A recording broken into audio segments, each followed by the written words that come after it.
Hi! You might be wondering why I'm not putting on any voice. Well, I'm gonna talk to you first as me, as the author. Well, this story is gonna be a little bit different from Cutely Nerdy or Whispers to Midnight, cause this is actually just gonna be a bit of an overview, so I hope you enjoy. This story takes place in a world unlike our own, quite far from our realm of comprehension. A world where the laws of nature don't apply. It is a world filled with adventure that you have to see to believe. A world filled with mysteries unfathomable. A world filled with magic that can only be dreamed of. This plane of reality we bring ourselves to is known as the realm of Donegriand. Donegriand is a realm with all sorts of beings, but the most important ones to recognize are their gods. These gods reside in their different corners of the world, some governing over entire nations. Some are asleep in a dormant state, while some roam the world with intentions unknown. But as every new year begins, they meet together in a place high above the heavenly realms, the celestial thrones. 12 seats where the gods meet to decide the events for the following year. But the gods aren't as kind-hearted to the people as they are now. These gods used to be unjust with their decisions. Sometimes they made the humans suffer through famine and tribulations for their own enjoyment. At first, all the gods loved watching the torture happen. But eventually, some of the gods saw the error of their ways. Turning over a new leaf, half of them decided to help the humans. This act enraged the other gods who enjoyed watching the pain. This war among the gods plunged the world into chaos, and was later on named the Celestial War. The humans had been rallied by the 6 gods who favored them, who now proclaimed to be the monarchs of the people. The opposing 6 thought that this would be a simple one-sided fight, but through the care of their fellow gods, the humans had been well fed, well equipped, and well trained to fight the 6 enemy gods. Through an entire year of brutal war, the opposing 6 had surrendered and were sealed away. Through hard work and sacrifice, the humans of Donegriand had been graced with prosperity. But the price of war was not light. Thousands of innocent lives were lost, civilizations fell, and the world was damaged so badly that Donegriand never looked the same anymore.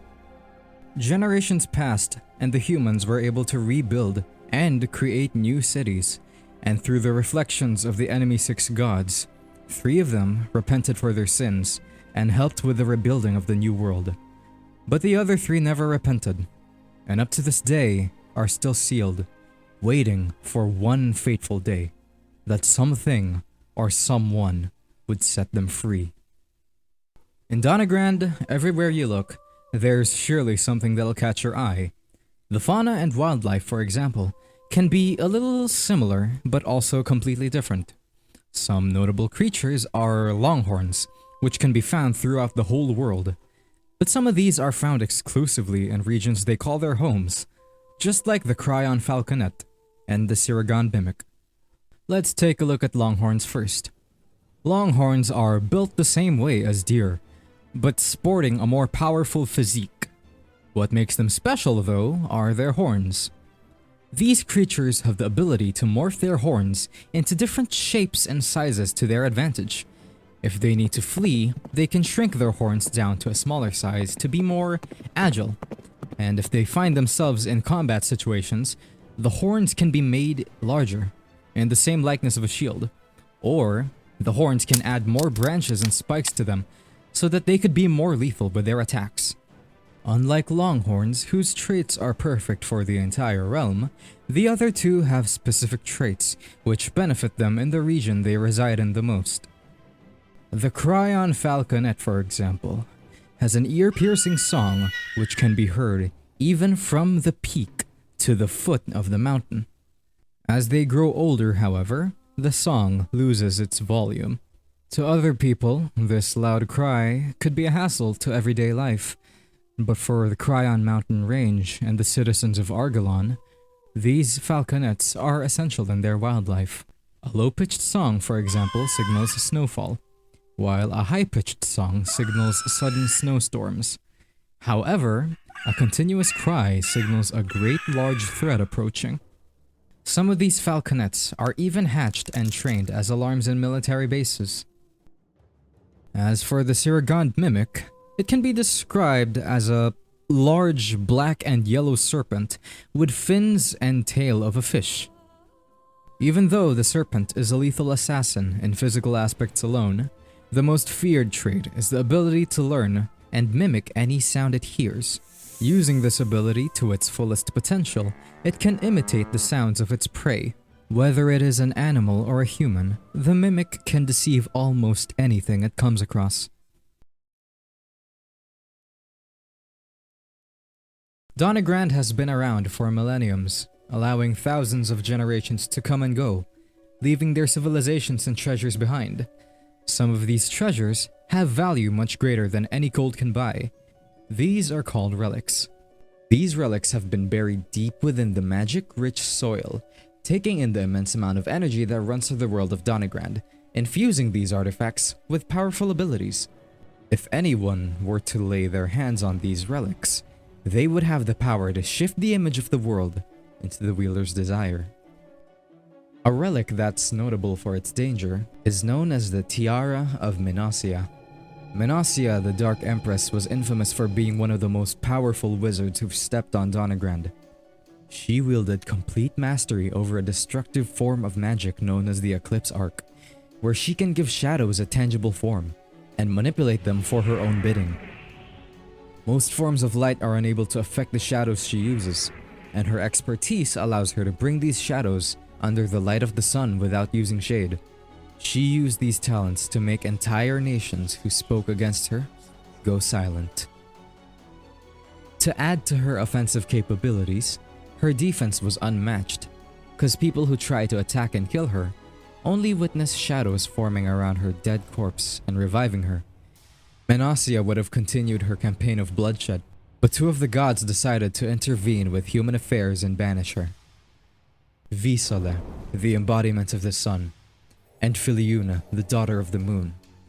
Stepping down from their celestial thrones, they faced Minasia head-on. The battle was a spectacle to witness, the powers of light and darkness clashing head-on. The furious, righteous light of the sun being supported by the graceful, soothing light of the moon, against shadows darker than the deepest abyss this world had ever seen. Minasia was able to maneuver using the shadows, allowing her to dodge most abilities against her. But she knew that Visole and Filiuna could easily seal her away. Through the intense battle, Minasia was able to land a powerful strike onto the daughter of the moon, causing her left eye to temporarily go blind. Enraged by the act of his friend getting hurt, Visole focused the sun's energy onto her, causing the whole world to be covered in the shade of night for a few moments. Pillars of holy light rained down upon Minasia, which restricted her shadows from healing her back up in time. This act would be the coup de grace that would seal her and her powers away. Her body, her soul, and her mastery of the Eclipse Arc, inlaid upon the tiara on her head. Destroying or wearing it would only cause Minasia to be released from her prison, and no physical object can be brought back to the Celestial Thrones, so the only option that Visole and Filiuna had was to try and seal it away in a temple of their own. Unlike other temples where the humans could worship and offer sacrifices, this temple would serve only one purpose: keeping the tiara hidden, so that one day, a champion of both the sun and moon would be the one to end Minasia once and for all. The location of the temple seems to have been forgotten in time, but rumors say that shadows have been looming towards the direction of the mystical empire of Ithelion.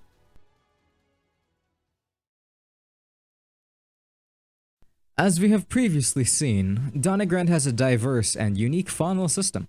But through time, all sorts of animals and monsters have been born through natural evolution or through alchemy, whether authorized or illegal. Through the course of history, the world has created classification systems for these monsters. We have wildlife, beasts, archfiends, and exiled gods. Wildlife consists of longhorns, flying fish, quill owls, and anything else that has a natural role in the world. They can be used as livestock or, in some cases, even pets. Beasts, on the other hand, are the more predatory and dangerous monsters. They roam through Donegriand, living out their lives as they please, even if it meant taking a few towns' livestock or the people themselves for its own food here and there. An example of this is the Ethelion manticore, build of a lion, wings of a bat, and tail of a scorpion. Usually dominating the frostback forests of Ethelion, these creatures sometimes roam the continent, and sometimes end up in the neighboring regions of Argelon or the Sieti Forest. Instances like these cause problems for the human settlements, so commissions to take these monsters down are commonly found in local taverns, guilds, or even in the local town press. The next category of monsters are the archfiends, beasts that have made a name for themselves, striking fear into the hearts of even the most seasoned adventurer. We have previously discussed beasts, correct? Beasts can be classified as archfiends because there are special ones which have stood out from the rest. They're usually known to have some sort of special traits, and their presence has been made known throughout the lands. Though commissions for them are known to make a huge profit, these are only allowed to be taken on by the highest ranking adventurers. A good example of an archfiend would be one unique manticore. After a party of bandits had a failed attempt at poaching manticore eggs from Ethelion, the culprits were unable to survive the unforgiving environments of the Donegriand Mountains. Instead of taking the usual path, which would take 3 days, the group chose to take a shortcut through these mountains. Instead, most of the party became dragon lunch, 2 fell into a pit of lava, and only 1 was able to escape. The dragon that ate them inspected their cart and found eggs, 3 cracked and 1 still intact. Assuming that it was one of its own kin, the dragon took the manticore's eggs as one of its own, raising it to eat the wildlife and herbs that grow on these unforgiving environments. Through the raw intake of these substances, the monster's body adapted and lined its insides to be fireproof, its naturally long fur being shriveled and exposed some of its hide, which has grown scales to protect it from harsh environments. And the flames that were in the substances it eats swelled inside of it, igniting the lungs, allowing it to breathe fire. Eventually, this manticore grew up to roam the lands, causing terror in its wake. This manticore has been dubbed as Cinder. That name is basically a dream of all adventurers at this point, but even archfiends like the Great Cinder fall on their knees when faced against exiled gods. Contrary to the name, they aren't really gods per se. They're only given that name because people thought that these monsters of immeasurable strength are gods which have been exiled from the higher realms. To this day, there have only been 6 monsters who have reached the rank of an exiled god. But we'll discuss them as we get to their part in the story. Sorry! Listening to the tales of Donegriand, you've probably wondered about the adventurers of this realm. The amount of land to explore, the regions to see, the monsters to face, the treasure to find. It's surely enough to entice some souls to go out of their way to explore this magical world. Many people thought of the same exact idea as well, and through years of preparation, the Order of Adventure was born. An organization where people can sign up and become adventurers who get to roam the lands freely. Only 5 of the 8 regions of Donegriand have a branch of the Order of Adventure. These regions consist of the Holy Kingdom of Argelon, Ainavand, the Theocracy of Scepters, the Heart of the Forest, Nimrion, the Mystical Empire of Ethelion, and the Principality of Eliosis. The Order only had a few requirements to sign up. The person must be over 10 years of age, have consent of family or guardians, and must be capable of using magic. Once a part of the order, the individuals are allowed to take part of any job request, assignments, or any urgent quests submitted to the order. In return, they get payment for every quest they finish. The more difficult the quests, the bigger the payment. Simple, right? Some adventurers do it for the money. Some do it for the fame. But some adventurers just do it for the sake of exploring this amazing world. The dream of these adventurers is to find any stones unturned, finding the road less traveled, and discovering new things in this vast and beautiful realm. So what are you waiting for? Donegriand awaits.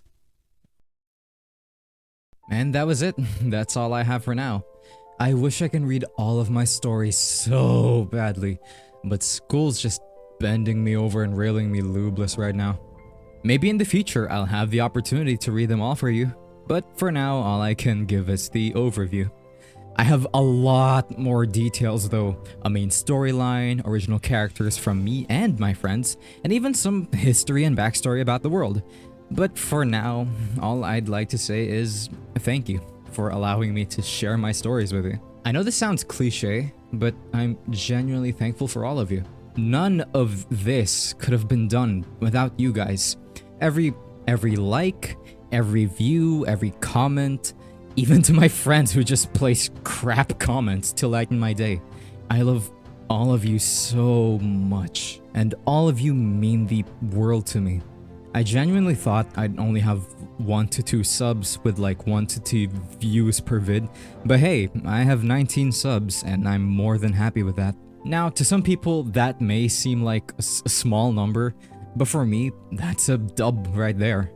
And bro, please share this story with everyone who loves audio roleplay, or just stories in general. This is currently the magnum opus of my career, my biggest story to date, and it would really mean a lot if you get to share this with other people. It really brings a smile to my face whenever I get the chance to entertain people or brighten their days. And massive thanks to Lacey and Chloe who forced me to make this channel. Actually, if it weren't for you guys, I wouldn't have been able to push myself to do this hobby. And a huge thanks to It's Danny fandom for shouting me out. I've been watching their content a few years back, and it brought a massive smile to my face when they shared Cutely Nerdy on their community page. It means so much, and thank you, all of you. But yeah, that's all there is for now. I hope you enjoyed this tale from Donegriand, and I hope you have a lovely day. Once again, thank you so much for the love and support, and I'll see you in the next one. Have a good one.